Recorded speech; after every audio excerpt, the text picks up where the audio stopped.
I found Dane, worked with him for the past almost 2 years now.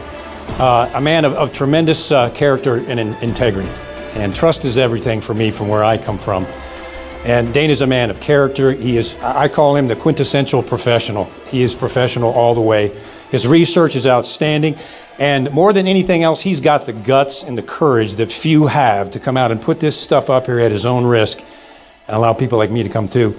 And put this out there because you all need to know what's going on. And he's a man of tremendous courage. I respect him and I consider him a good friend. So please welcome Dane Wigington.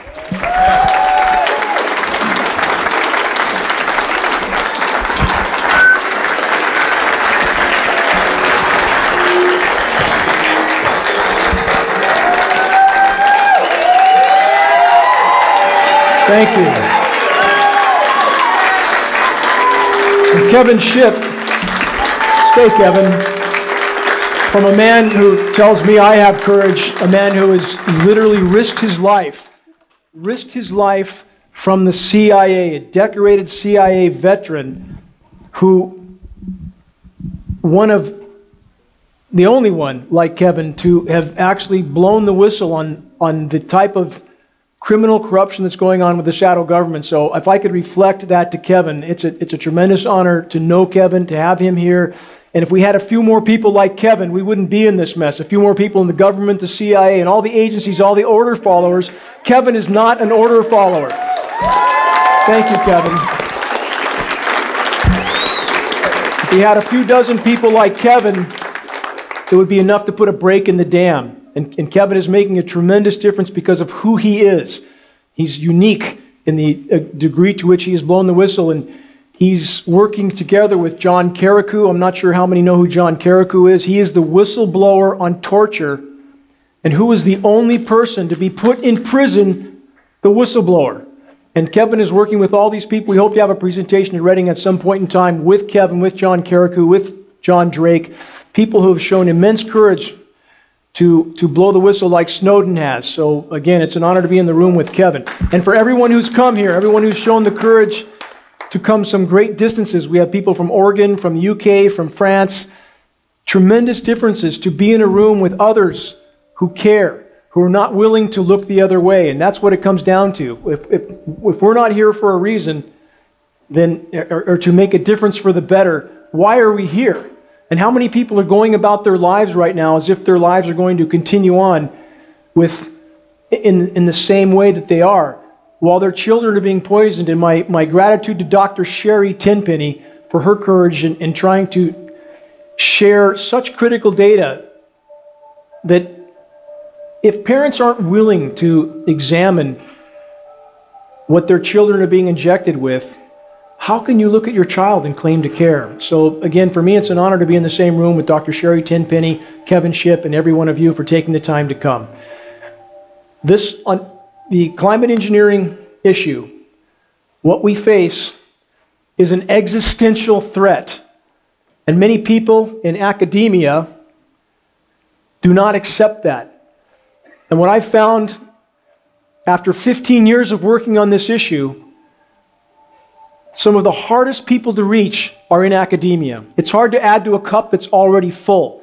People who have been trained to believe that unless it's covered and admitted to in a peer-reviewed study, it's not real. And that's not acceptable.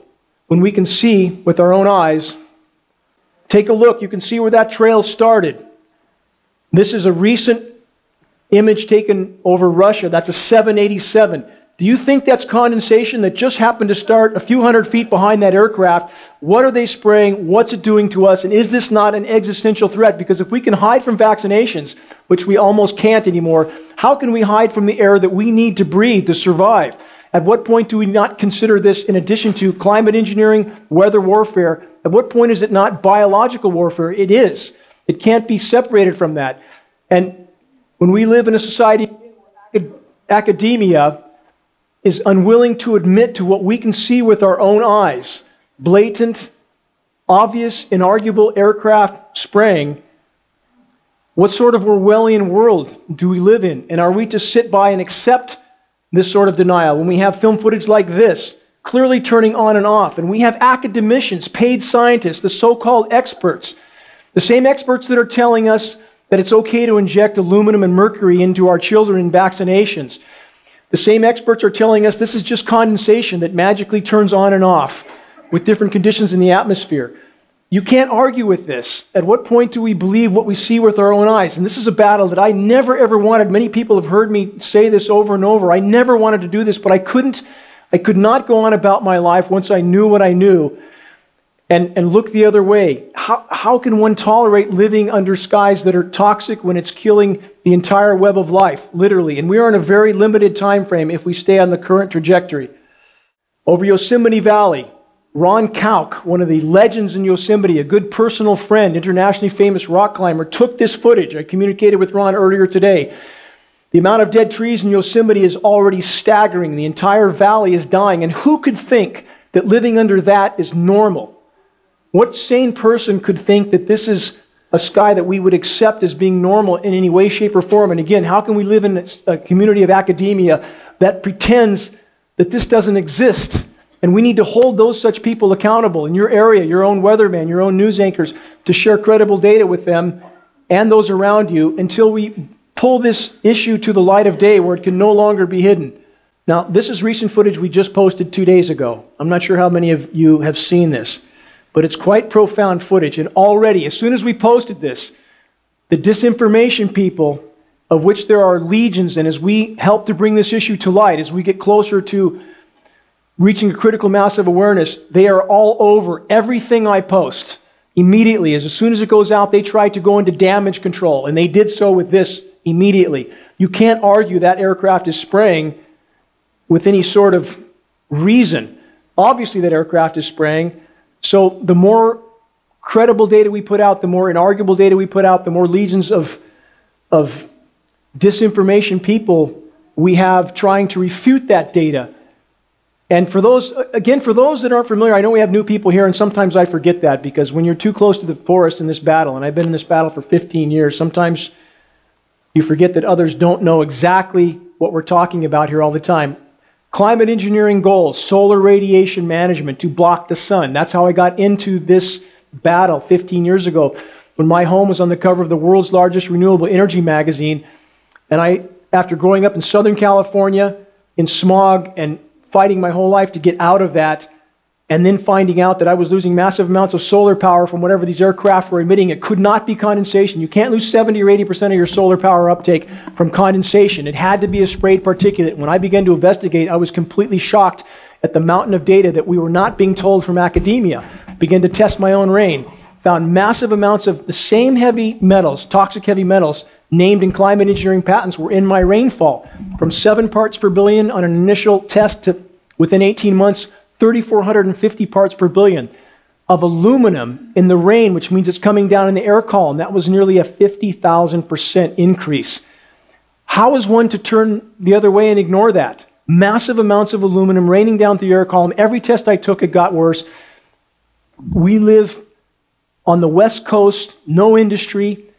CARB Air Studies, California Air Resources Board make clear it could not have been coming from China. Again, matches climate engineering patents exactly. I had to face the fact that climate engineering was real and ongoing, and there's nozzles. For those who question this issue, how much proof do we need? We have commercial carriers, even with nozzles on the aircraft. We don't believe commercial pilots are involved or commercial personnel. These systems are automated. They're even on commercial carriers. There's military tankers too, but why would they need nozzles aimed into the exhaust jet stream? Because they're spraying. There's no question about that. And the power structure is desperate to hide the full degree of damage to the climate from the population until the last possible moment. But at what cost? Poisoning the entire planet. And when we add this to vaccinations and fluoridated water, at a certain point, you can't not conclude that debilitating the population is a part of the program. There's no avoiding that conclusion. In addition to weather warfare, which has been happening since the 40s, there are other agendas. This is a complicated issue, but none of it benevolent. That must be understood. There's no benevolence in these programs whatsoever. It's about power and control. These are the type of science diagrams that we see. And they always mix the truth in with big lies, like space mirrors. How feasible is it to put space mirrors up? Of course it's not feasible, so it's designed to make the public think that this is all nonsense and not going on. But there in the corner, you see the jet spraying aerosols. So every science institution around the globe are part of this deception because their paychecks and pensions depend on them being a part of the deception. That's the part of the diagram that matters. The ship putting particles in the ocean matters because they are doing that as well. It's called ocean iron fertilization, to try to get the ocean to suck up some CO2 by putting iron oxide in the ocean. It kills that section of the ocean, but they don't care because it accomplishes part of their goal. It's all called geoengineering.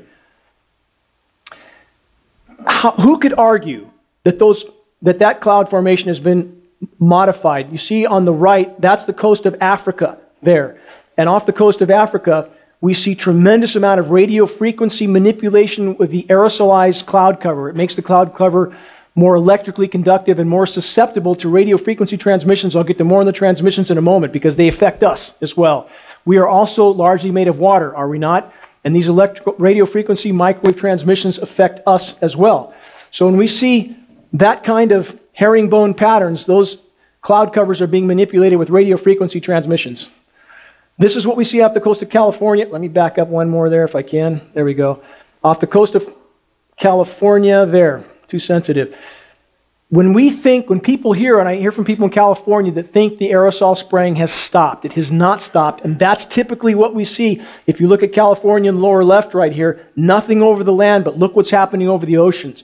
NASA tells us this is just ship tracks, as if a ship could travel in some cases 600, 700, 800 miles with the same width of track. It's absolute nonsense. And we have people at the Weather Channel telling us that the herringbone patterns in the clouds are gravity waves. If you know what a gravity wave is, that's completely absurd.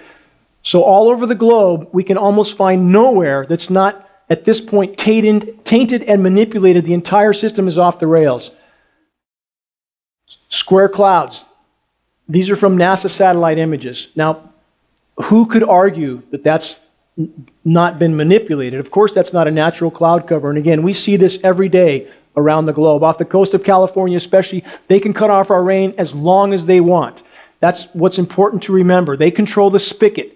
They control whether we get rain or not, or how hot it is by radio frequency transmissions that heat the ionosphere and can create a high-pressure dome around us, which diverts the moisture north. It's part of what they're trying to do in the Arctic. So we're a climate sacrifice zone at minimum, a target at maximum. This is important. This is really important because you'll hear the disinformation people say the B-17s, this is footage I got off the National Archives. The B-17s prove that this is just condensation, but were the B-17s in fact involved in the early weather mod programs? This is new footage. Take a look at that aircraft and look at the discrepancy in the trails, the on and off, and watch closely. You'll see it shut off completely. We know they deployed in 1945. We know they fully deployed climate engineering starting over the poles. They had to be experimenting first, and the data appears to indicate that some of the B-17 formations were part of that. That plane's shutting off. Very clearly not condensation. You cannot turn condensation off. So were some of the B-17 bombing runs part of the early weather modification programs? And the answer appears to be yes. Did they care that the B-17s were a much easier target then and many more of our military brothers and sisters were shot down? No, they don't care. They don't care because that's part of the military-industrial complex. The more war hardware you sell, the better business is. So going back 70 years, that's how long this has been going on and how many of us have truly known natural weather. This is the cover of Collier's from 1954. I have 2 original copies at home. They were much more open about it in the 50s until the government realized the population was not going to accept being a part of a massive experiment from which there was no return. And there is no return from this experiment. We can salvage what's left, but irreparable damage has been done now, and we are in uncharted territory on a very limited time frame if we stay on this course. We have Popular Science. The next image I'll show will be Popular Science magazine from 1958. In that magazine, it admitted on the record that 2 degrees of warming had already occurred. I also found, and you'll find in the booklet that I have outside, a photograph that I found on the Navy archives of a U.S. submarine surfaced at the North Pole in 1959 in open water. Why was there open water at the North Pole in 59? The ice should have been 2 to 3 meters thick, because this problem has existed for a very long time, and the power structure knew to avoid panicking the population and to keep business as usual, that they would have to cover up the situation, no matter what the cost, to keep business as usual for as long as possible. And I hear so many people that state, why would they do this to themselves? Why would they do climate engineering to themselves? The equation is much more complicated, and we're talking about an addiction to power, and that's what we have. Those at the top are addicted to power, and as a cancer intends to proliferate at any cost, that's what we have going on now. Even though the cancer always kills the host in the end, and that's the course that we're on.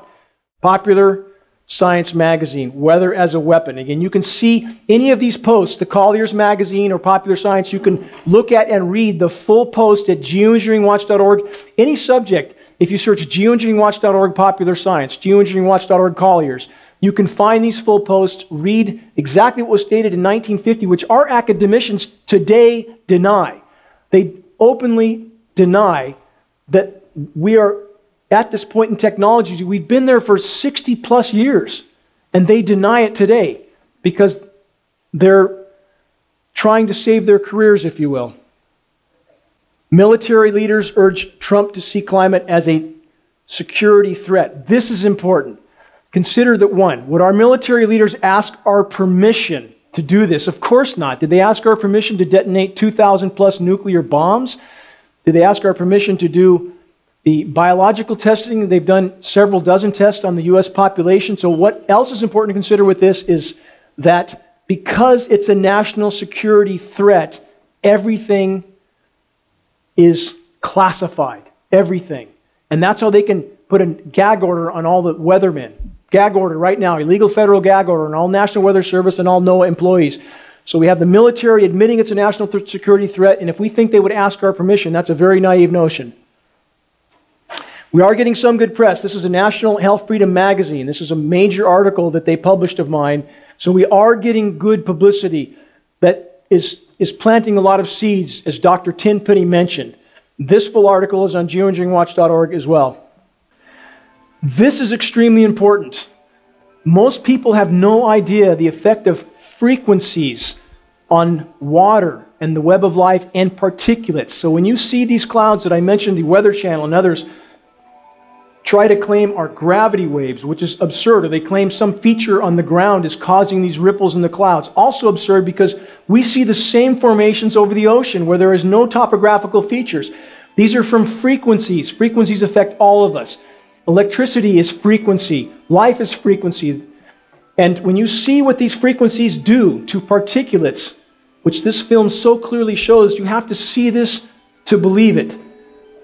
And these frequencies, which are coming from the cell towers, from the giant ionosphere heaters that are in Alaska, and they're setting up a virtual grid of microwave transmitters. Everything you see that you think is a cell tower and a cell phone repeater only, why do those towers, and we have them right here in Reading, they're all over the country, why do they have 10 times more power in them than is needed for cell phone transmission? Because they're being used for climate modification. This manipulates the particulates in the atmosphere, manipulates precipitation. And that's what frequencies do to particulates. Again, you have to see this to believe it. And what are these frequencies doing to us? And how many of you know that we're about to go to 5G? That's a frequency that is used for crowd control. Why would we go to 5Gs? There's very documented effects on the human body from the 5G transmissions.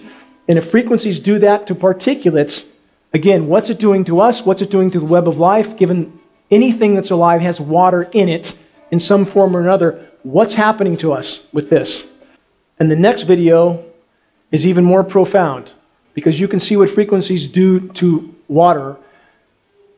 Bear with me for one moment because you have to see this to believe it as well. And we have no study to prove exactly how detrimental these are to the human organism or life as a whole. And watch what happens to a flow of water when it's exposed to frequency. Very hard to believe, and when you feel that with particulates, the effect is even more profound. There are things that we don't fully understand, that science has not investigated or at least not disclosed to the public. But when you consider that radio frequencies, you saw the square clouds earlier, when you consider what radio frequencies do to water, to particulates, consider this. There's a radio frequency transmitter that, based on the signal transmission direction, is isolating precipitation and blocking out a whole section of precipitation. These are one of the radio frequency transmitters, as I've mentioned. Again, they're being put up all over the country, all over the world, wherever the grid power will support them. What's it doing to us if it can manipulate precipitation to that form? So they are deciding now who gets rain, who doesn't, how toxic the rain is, how much radio frequency we're exposed to. We're simply lab rats at this point. Again, you saw the radio frequency transmission carving out a 90-degree inside corner. That's the overall effect in the end. Completely unnatural. There's not a meteorologist that doesn't know this is going on. No chance. Another square cloud off the coast of California. And the amount of manipulation being done off the U.S. West Coast is absolutely profound. Now, this is important. This is a major aspect of climate engineering that very few understand and very few acknowledge, even in the anti-climate engineering community. Look closely at New York. Watch this animation and you see a stripe appearing right there. Hope everybody can see that. This is warm moisture right out of the Gulf of Mexico. I recorded this last winter, and that stripe of snow. How do you get a symmetrical stripe of snow blanketing right over New York, and why would they do this? It's chemical ice nucleation for weather modification. This is a huge aspect of climate engineering that, again, many in the anti-climate engineering community aren't even acknowledging, researching, or pointing out. The purpose of this is to create the illusion of winter on a planet that's in full-blown meltdown, and every event the climate engineers carry out, every operation, worsens the overall disintegration of the climate system. So when you get a symmetrical stripe of snow appearing right over New York, they're concentrating on the most populated areas to continue the climate confusion, division, the division of populations, arguing about issues that they are being confused about because of issues like this. So the climate engineers with chemical ice nucleation can create what should have been rain into snow. That's exactly what's happening there. To prove that point, there's chemical ice nucleating agent being put in that vessel of water, freezes it instantly. Instantly. Now, how many people know that a chemical nucleating agent can do that? And what happens when that's dumped on clouds? You get snow at 50 degrees. Ice nucleating characteristics are very profound, just like the frequencies are very profound. There's a lot about science that the science community doesn't really want the public to know, because then they might question, why is it snowing at 50 degrees? Why is it snowing over the pyramids? Why are these events happening? They look very confusing to people. Since we all love to hate Al Gore, they buy into this as being proof that there's no global warming. This is a psyop. It's part of the psyop of climate engineering. Confuse the population with chemical ice nucleation. If it wasn't for this particular part of climate engineering, there would be no confusion as to what's happening with the state of the climate. This is important because this is how they're hiding for the moment the fact that Arctic ice is disintegrating. That's an ice pattern just south of Greenland. It looks like a chemical spill because that's exactly what it is. They're chemically nucleating the surface and calling it ice pack.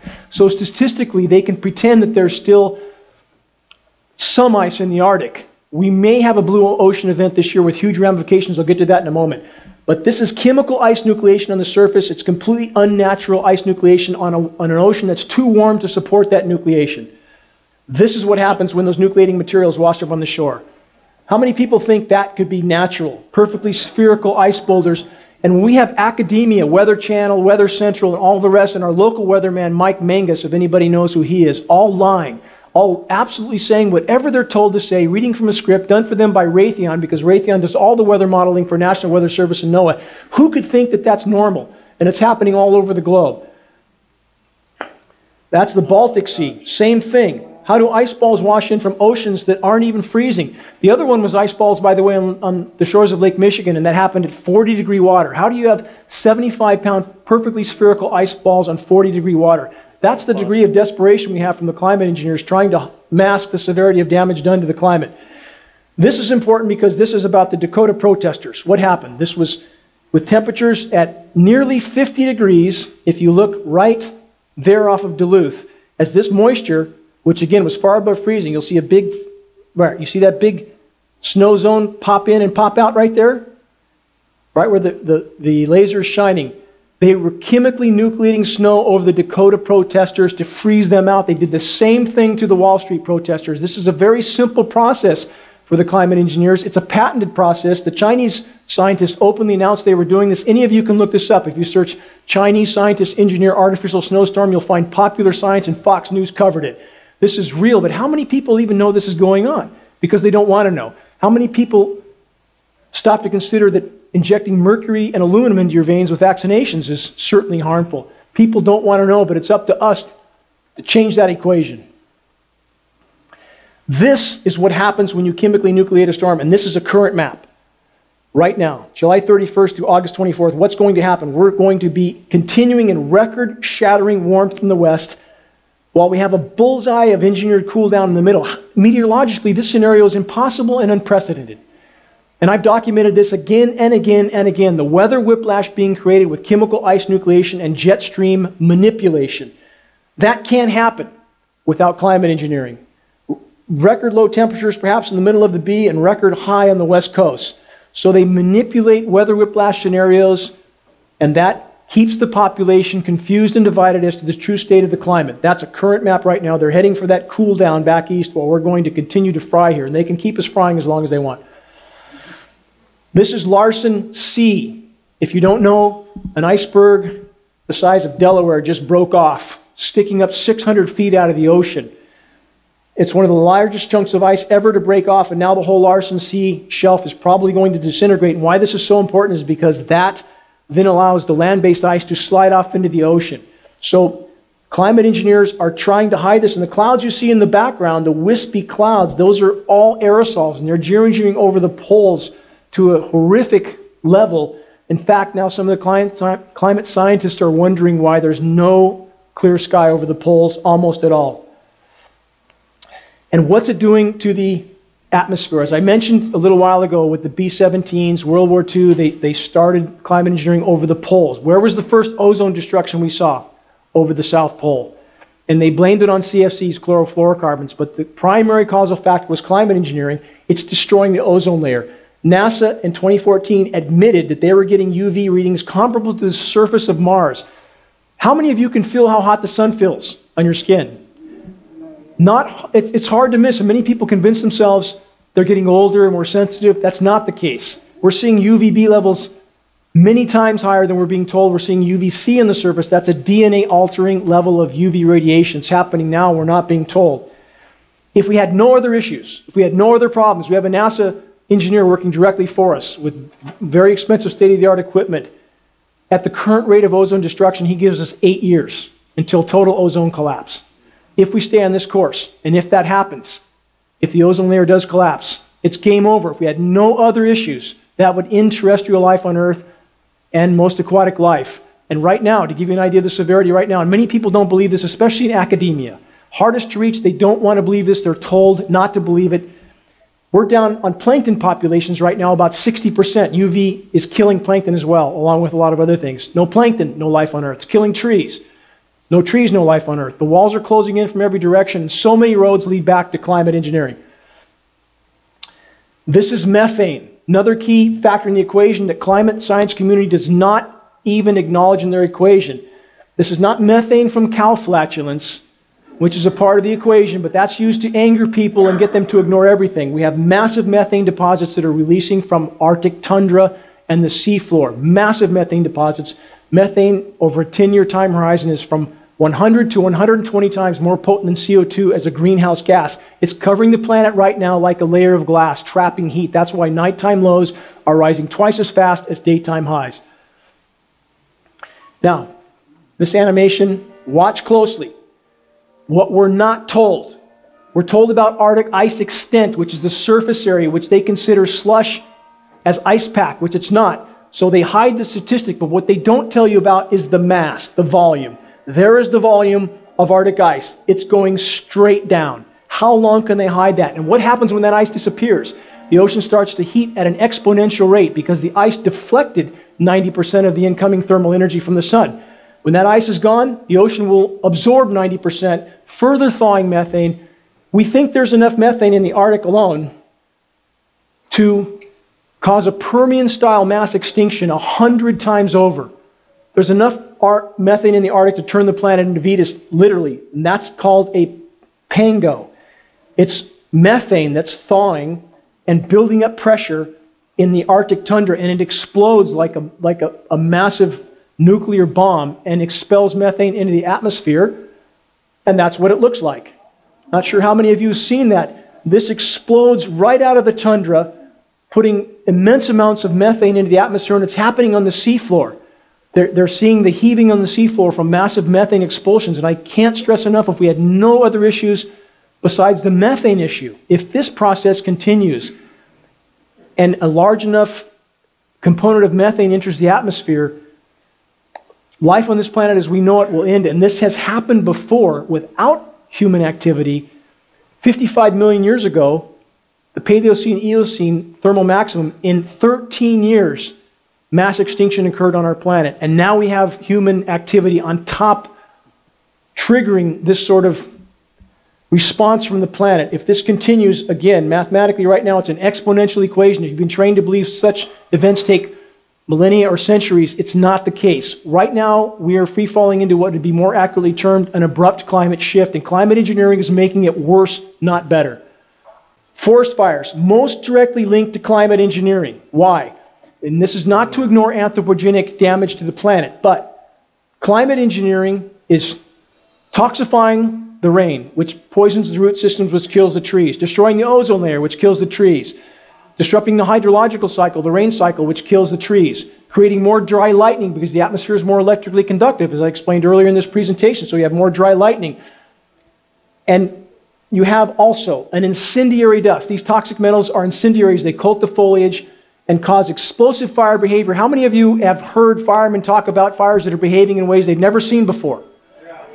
What will it take to make them look at this issue? So it's up to all of us to share with the firemen that, hey, you need to acknowledge this equation too, because you might die out there underneath a fire blanket that won't do you any good with this sort of explosiveness to the fires. And every time that fire occurs, it feeds a feedback loop. Carbon goes into the atmosphere, more heating, more methane expulsion, more geoengineering, and the equation just continues to get worse. Now, where are we headed? For those who think, and there's still many who do, that human activity hasn't changed anything on the planet. You can't do that to the planet and not have changes. You can't. And I'm trying to unite the tribes from both sides of the fence, those that think there's nothing wrong with the environment, and the environmentalists who incredibly hypocritically will not acknowledge the climate engineering elephant in the room. We need to come together. We need to unite the tribes and say there can be no legitimate discussion about the climate or the state of the climate without acknowledging climate engineering. But it's important while doing that so we don't alienate the hypocrisy of the environmentalist community who need to acknowledge climate engineering. It's important to acknowledge that any form of human activity that alters the energy balance of the planet must be considered a form of climate engineering. And that type of human activity absolutely alters the energy balance. We just need to consider all of that. The biggest issue we face, the first hurdle we must get over, is to expose and stop climate engineering. But we have many challenges to face after that fact. Tar sands in Canada, energy net negative, the desperation of the power structure, the desperation of the military-industrial complex to fuel their machine at any cost. Tar sands are a net negative, meaning it takes 1.4 units of energy to get one out of the tar sands. It's just an energy conversion with a massive net loss. Why would anybody do that? Because they're so desperate to keep their mechanism of destruction churning that this type of destruction is fueled and tolerated to keep the military juggernaut moving. Again, this is what we're doing to the planet. We have so many regions of Earth that now look like this sort of apocalypse. And what happens when the military-industrial machine is fully unleashed? This is another game changer. Atmospheric oxygen levels are dropping faster than atmospheric carbon levels. We already are 2 or 3 percentage points away from oxygen levels that can cause mortality. In some urban areas, we've gone from 21% to 15%. If 2 or 3 more percentage points drop, human mortality begins to occur. We're not being told. And climate engineering, again, making all of that worse, causing oxidation in the atmosphere, chewing up what oxygen is left. We're losing our trees. We've lost 3.4 trillion trees. 55% of Earth's trees are now dead and gone. 55%. That's the second largest oxygen producer on the planet. 60% of the plankton, dead. That's the largest oxygen producer on the planet. Earth faces biological annihilation and 6 mass extinction. That's today. It's not coming. It's not someday. It's now. And we're well into the 6th great mass extinction. In the last 40 years, we've lost 60% of Earth's wildlife populations in 40 years. And bear with me, I know this is a very sobering set of facts. We'll get to what we can all do to change the equation for the better. What happens when the U.S. military intervenes is not about freedom and democracy. It's about resources. It's about keeping the military-industrial machine moving. And if we don't all start paying attention, we don't all start making our voices heard to wake up our military brothers and sisters. We have some good ones here in the audience probably tonight. We have a security guard outside that's former military. Good people, but they don't know what's going on. They don't know what they're a part of. And we need to change that equation. We all know what happened in Iraq for the result of 9/11, of which a country had nothing to do with 9/11. Global elite. Listen. His quote from Henry Kissinger, if you control the food, you control a nation. If you control the energy, you control a region. If you control the money, you control the world. We're back to the cancer. The cancer whose only mission is to proliferate at any cost until the host is dead. The host is our planet, and it's us. And we're in a short time horizon if we don't pay attention to the motives of the global elite and change course. He just died. I don't know how many of you know who Brzezinski was, but he's advisor to the president's going back to Johnson, and that's his statement. It's easier to kill 1 million than to control 1 million. That should sober us, shouldn't it? Rockefeller stated 95% of the population needs to go. What do you think all this is about? Fluoridated water, toxic metals from the sky. Again, there's many aspects. They're trying to control the weather. It's weather warfare, if you will. But there's also an agenda of making a population so debilitated that they can't function, they can't stand up. And that's simply an arguable fact of everything that's going on. You can't rationally look at all this and not see that part of the equation. Fukushima is a huge issue, no question. So let's plug Fukushima into geoengineering. Fukushima could be a global extinction event by itself, 3 triple meltdowns. What happens when you destroy the ozone layer and we have a CME, a coronal mass ejection? We have a Carrington-type event that knocks out grid power. Now we have 100 nuclear facilities that can't cool themselves, or 200. So now we have Fukushima times 100 or 200. So again, the road leads back to climate engineering. And the same mechanisms used in climate engineering, ionosphere heaters, massively powerful ground-based radio frequency transmitters. For the Japanese quake that caused Fukushima, I was communicating with a former Army Major General who's now deceased. He stated his Pentagon contacts told him that the Japanese quake was intended, and ionosphere heaters were used to heat the atmosphere. They bounce a signal off the atmosphere, and when you microwave something long enough, what happens with moisture in it? It blows up. In a seismically sensitive zone, we know ionosphere heaters can create seismic activity.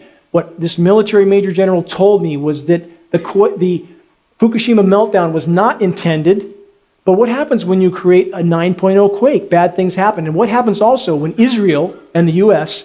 released the Stuxnet virus, which kept the safety equipment from Fukushima from working. But back to geoengineering. The same mechanisms to manipulate the atmosphere may have had a hand in the Fukushima quake. And MIT, if you know who MIT is, acknowledged that they noted anomalous extreme atmospheric heating directly above the epicenter. All of you can look this up. Please don't believe me.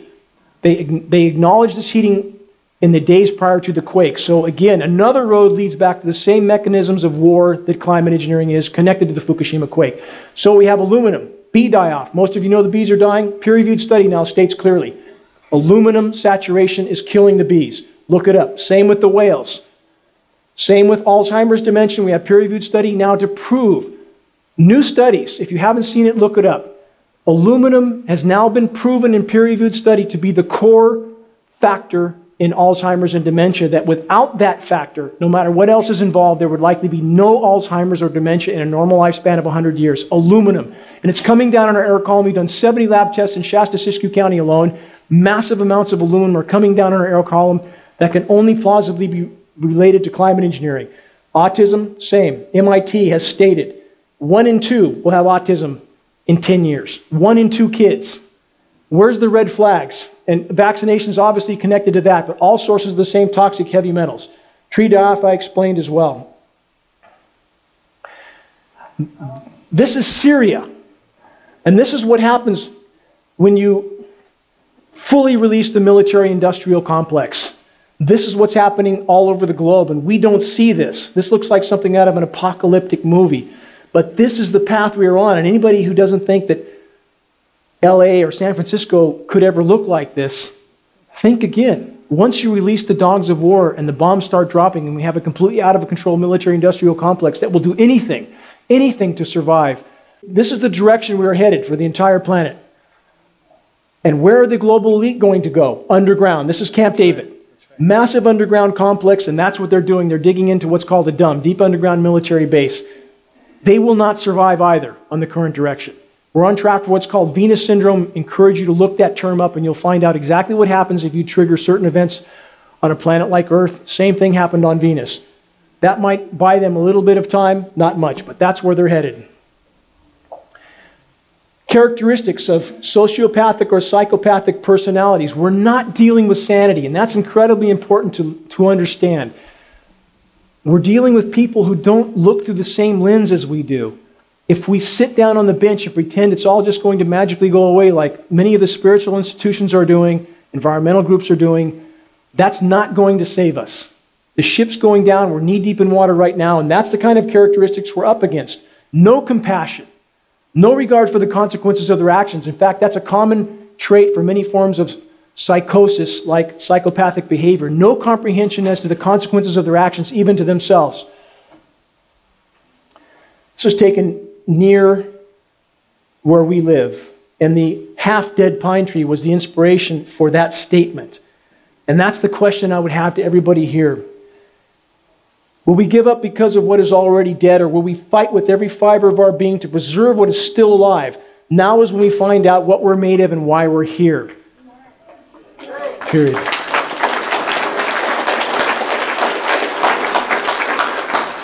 More to consider. In a healthy mind, the hallmark of a healthy mind is an unyielding willingness to face the truth no matter how dire that truth is. Courage is not the absence of fear, but rather it exists in the strength to face reality and take action. That's key, to take action. It's not enough just to learn. We must take action. We must put the rubber to the road. The hallmark of a healthy mind, I already mentioned. That's a healthy mind. Someone who says, I don't want to think negative thoughts. I don't want to look at this. It's too depressing. That's how we end up in this dark corner. I know I deliver a very hard message, and I get a lot of people on my radio show that say, you should be a little more optimistic and upbeat. No, there's enough of that in the world. And that's why we're in this dark corner. We need to face reality head on.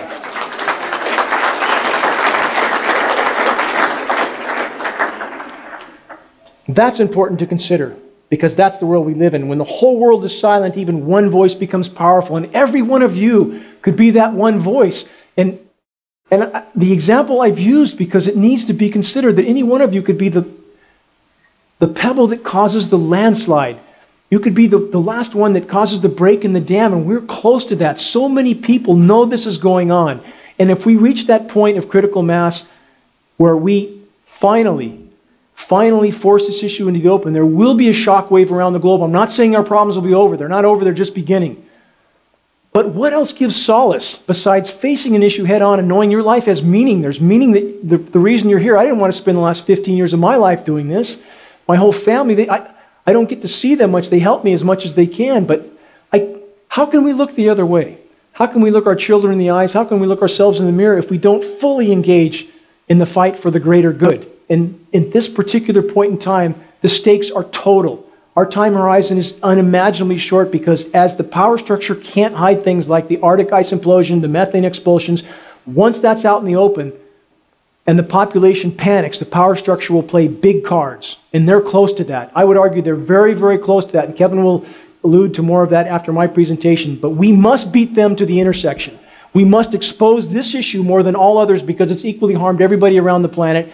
It's equally sacrificed our futures that we could have had. If we can expose this, we'll galvanize populations all over the globe. And we most need to reach our military brothers and sisters, without whom the power structure cannot carry out what they do. They're massive juggernauts of destruction. So all of us, if we share information effectively and efficiently and with conviction, this is a fight for life, nothing less.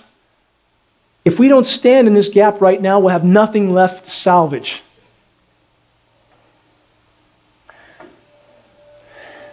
This is the purpose and the point behind geoengineeringwatch.org. We'll try to supply materials. In fact, materials I thought I had there are out. I don't. There's DVDs on the vaccination issue and other DVDs that we have out there now. You can grab those when you leave.